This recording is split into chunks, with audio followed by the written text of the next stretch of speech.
Cost Accounting 19, Target Profit, and Safety Margin. This is Ken Boyd, the owner of St. Louis Test Preparation. Here's our Facebook page, St. Louis Test Prep, and our LinkedIn group, MBA Accounting and Finance. I had a student of mine who was using this chart that I thought was really useful that dealt with break-even analysis. And what we can see is that we have sales and variable cost. We have fixed manufacturing costs, and then we get total manufacturing costs. So for example here, the variable is 15, the fixed is 5,000, and total manufacturing cost is 20,000. We have sales minus variable costs for 1,000 units. That gives us a contribution margin of 10,000, sales of 25 minus variable cost of 15. We have a gross profit number down here, which is the 25,000 in sales less the total manufacturing cost of 20,000. So 25 minus 20 gets us 5,000. We have selling general and admin costs called SG&A, and we have income before taxes. And they give you a break-even formula for break-even quantity. How many units, if I go back to the definition, how many units would I have to sell to break even? That is, how many units would I have to sell to cover all my costs and have a profit of 0? Well, the way to look at it is total fixed costs, which in this case is the 5,000 fixed costs plus the 2,000 SG&A, divided by unit contribution margin, which we got by taking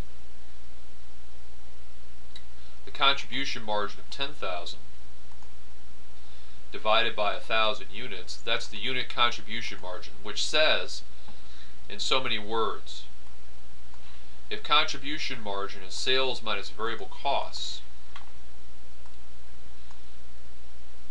if I sell a unit, the selling price less the variable cost leaves me $10, and that $10 is left over to cover my remaining cost, which is fixed cost.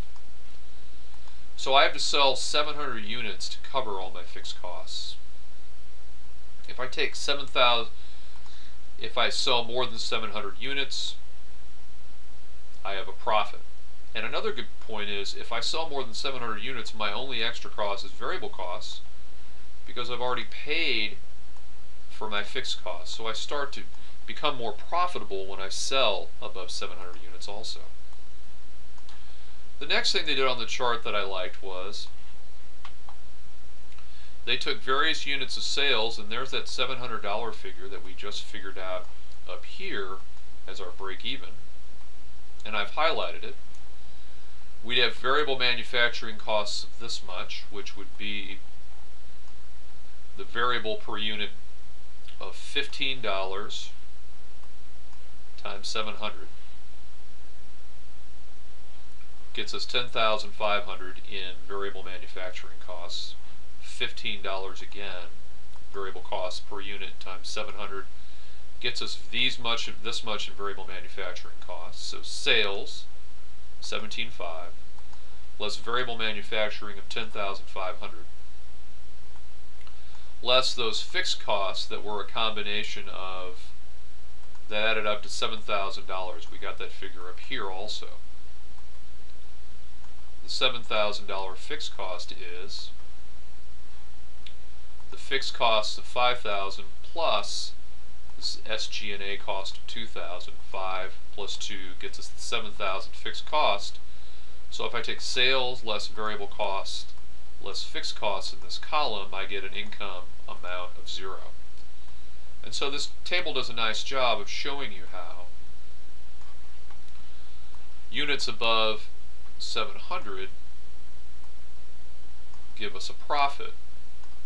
Units below 700 give us a loss. But I wanted to go on and talk specifically about target profit, and it says here, imagine if the company wants to make income before taxes of 3,000. How much would they have to sell? Well, it's the same break-even quantity formula that we saw above. We used a break-even quantity formula of fixed cost divided by unit contribution margin.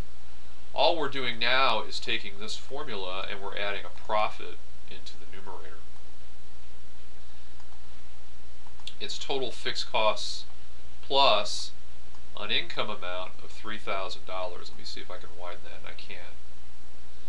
So I'm going to take the fixed costs plus the SG&A 2,000 plus a profit of 3,000, and that's going to be divided by my unit contribution margin of 10.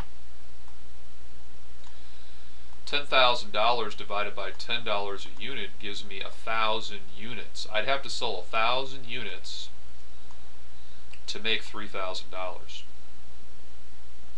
They do a little change here where they say you can change the unit selling price, you can change the unit contribution margin. So if our unit selling price was 27, it says our unit contribution margin becomes 12. Let's see how they did that.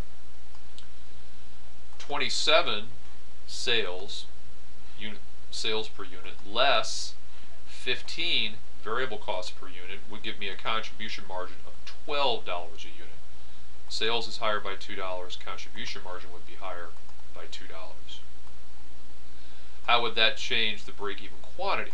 Well, if the numerator is bigger, it would seem that we'd need to sell fewer items because now the denominator, is bigger. So it's 10,000 divided by 12, I only have to sell 833 units because I have a bigger contribution margin for every unit that I sell to cover these fixed costs.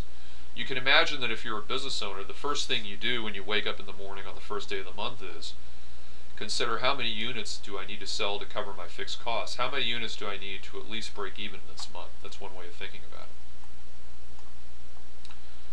The last number is margin of safety, which I put a definition for. It's the difference between the budgeted sales revenue, how much do I think I'm going to sell, and the break-even sales revenue. Another way of saying it is the amount by which sales can drop before losses begin to be incurred. Okay? My budgeted sales revenue. Well, at 1,000 units, we saw a budgeted sales revenue of $25,000. If I go back up, for 1,000 units, the sales I budgeted was $25,000. That's where I got $25,000 budgeted sales revenue at 1,000 units. My break even I saw in the calculation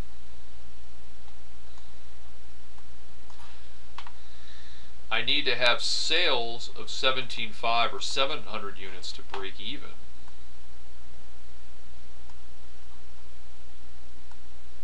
If I sold 1,000 units, I'd have a margin of safety of $7,500.